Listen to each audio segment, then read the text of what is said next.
Perdana Menteri Datuk Seri Anwar Ibrahim menggesa rakyat supaya mengurangkan pengambilan gula memandangkan Malaysia antara negara yang mencatat kadar diabetes tertinggi di Asia.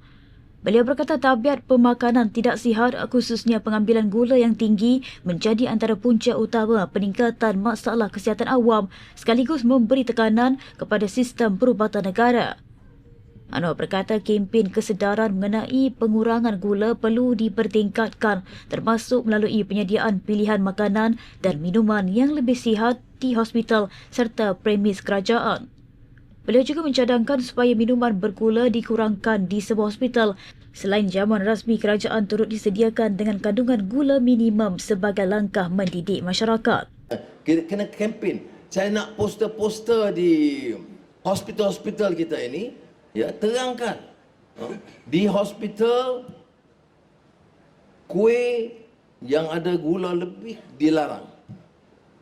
Semua jamuan kerajaan, itu kalau di Jabatan Perdana Menteri, kita dah kurang.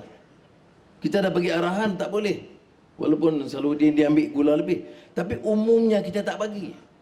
Ya, arahan. KSN tolong. Termasuk KSN. Mesti ada arahan Jabatan Kerajaan. Kalau tidak kita kempen bagaimanapun. Ni tentera polis sekali minta. Beliau berkata demikian ketika berucap pada Majlis Pelancaran Blok Baharu Hospital Seberang Jaya di Perai pada 24 Januari.